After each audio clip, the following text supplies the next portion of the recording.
ನಮಸ್ಕಾರ. English medium ಕನ್ನಡದಲ್ಲಿ ಚಾನಲ್ಗೆ ಸ್ವಾಗತ. ನಾವೀಗ arithmetic progression third exercise 14th ಕ್ವಶನಲ್ಲಿದ್ದೀವಿ.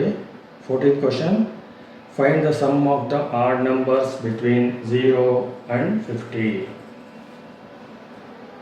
0 ಮತ್ತು 50 ಮಧ್ಯೆ ಇರೋ ಆಡ್ ನಂಬರ್ಸ್ ಅದರದ್ದು ಟೋಟಲ್ ಕಂಡುಹಿಡಿಯಿರಿ, ಸಮ್ ಕಂಡುಹಿಡಿಯಿರಿ ಅಂತ ಕ್ವಶನ್ ಇದೆ. ಇಲ್ಲಿ ಏನು ವಿಚಿತ್ರ ಅಂದರೆ first term, last term, common difference, sum, number of terms ಏನೂ ಇಲ್ಲ, ಎಲ್ಲನೂ ನಾವೇ ಕಂಡುಹಿಡಿಬೇಕು. ಫಸ್ಟು ಆಡ್ ನಂಬರ್ಸ್ ಅಂದರೆ ಅದು 1, 3, 5, 7, 9 ಈ ಥರ ನಂಬರ್ಸು ಆಡ್ ನಂಬರ್ಸು. ಈಗ ಆಡ್ ನಂಬರ್ಸ್ 0ಗೆ 50ಕ್ಕೆ ಮಧ್ಯೆ ಎಲ್ಲಿಂದ ಎಲ್ಲಿವರೆಗೂ ಬರುತ್ತೆ? 1ರಿಂದ 50 ಅನ್ನೋದು ಆಡ್ ನಂಬರ್ ಅಲ್ಲ, 49 ಅನ್ನೋದು ಆಡ್ ನಂಬರು. ಆದ್ದರಿಂದ ಈ ಎ ಪಿಯಲ್ಲಿ 1ರಿಂದ 49ವರೆಗೂ ಎಲ್ಲ ನಂಬರ್ಸ್ ಅಲ್ಲ, ಆಡ್ ನಂಬರ್ಸ್ ಮಾತ್ರ ಬರುತ್ತೆ. ಅಂದರೆ ಮೊದಲನೇ ಟರ್ಮ್, ಫಸ್ಟ್ ಟರ್ಮು 1 ಆಗುತ್ತೆ, ಲಾಸ್ಟ್ ಟರ್ಮು 49 ಆಗುತ್ತೆ, ಕಾಮನ್ ಡಿಫ್ರೆನ್ಸ್ 2 ಆಗುತ್ತೆ. ಆಡ್ ನಂಬರ್ಸ್ ಬರೆದ್ರೆ ಡಿಫ್ರೆನ್ಸ್ 2 ಆಗುತ್ತೆ. ನಂಬರ್ ಆಫ್ ಟರ್ಮ್ಸ್ ಗೊತ್ತಿಲ್ಲ, ಸಮ್ಮು ಗೊತ್ತಿಲ್ಲ.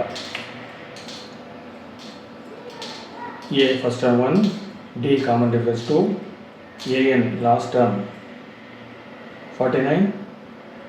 ನಂಬರ್ ಆಫ್ ಟರ್ಮ್ಸ್ ಕಂಡುಹಿಡಿಬೇಕು, ಸಮ್ ಕಂಡುಹಿಡಿಬೇಕು. ನಂಬರ್ ಆಫ್ ಟರ್ಮ್ಸ್ ಕಂಡುಹಿಡಿಬೇಕು ಅಂತ ಅವ್ರು ಹೇಳಿಲ್ಲ, ಆದರೆ ಸಮ್ ಕಂಡುಹಿಡಿಬೇಕಾದ್ರೆ ನಂಬರ್ ಆಫ್ ಟರ್ಮ್ಸ್ ಬೇಕು.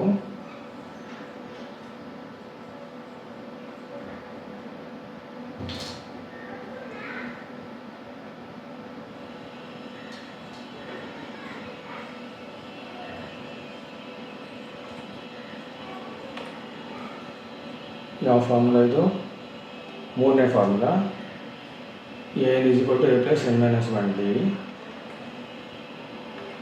an last term 49, a first term 1, n ಗೊತ್ತಿಲ್ಲ, minus 1 into d 2. Next LHS RHS interchange ಮಾಡ್ಕೊಳ್ಳೋಣ. Next n minus 1 into 2. First n into 2, 2n, minus into plus minus 1 into 2, 2. ಈಗ 1 plus 2n minus 2 is equal to 49. ಇಲ್ಲಿ integers ಇದೆ, 1 ಮತ್ತು minus 2 integers ಇದೆ. 1 minus 2 ಎಷ್ಟಾಗುತ್ತೆ? minus 1 ಆಗುತ್ತೆ. 2n minus 1 is equal to 49. 2n is equal to 49 plus 1, minus 1 ಈ ಕಡೆ ಬಂದರೆ plus 1 ಆಗುತ್ತೆ.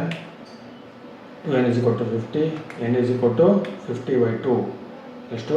25. Number of terms 25. Next S formula ಹಾಕೋಣ. 5ನೇ formula, sum is equal to n by 2 into 2a plus n minus 1 into d. ಎಲ್ಲ value ಗೊತ್ತಿದೆ, ಹಾಕೋಣ. a value 1, n value 25, d value 2, n value 25. Next 25 by 2 into 2 into 1, 2, plus into plus plus 25 into 2, 50, minus into plus minus 1 into 2, 2. Next ಬ್ರ್ಯಾಕೆಟಲ್ಲಿ 2 ಇದೆ, minus 2 ಇದೆ, ಅವೆರಡು cancel ಮಾಡಿದ್ರೆ 50 ಉಳಿಯುತ್ತೆ. 25 into 2, 25 by 2 into 50. 25ನ 2ಇಂದ divide ಮಾಡೋಕ್ಕಾಗಲ್ಲ, 50ನ 2ಇಂದ divide ಮಾಡ್ಬೋದು. ಅದಕ್ಕೆ 2ನ 50ನ ಹೊಡೆಯೋಣ. ಅವಾಗೇನಾಗುತ್ತೆ? 25 into 25 ಆಗುತ್ತೆ. Answer 625. S 25 is equal to 625. ಅಂದರೆ 1ರಿಂದ 49ವರೆಗೂ ಇರುವಂಥ ಆಡ್ ನಂಬರ್ಸ್ನ ಕೂಡಿದ್ರೆ ಟೋಟಲ್ಲು 625 ಬರುತ್ತೆ. Thank you.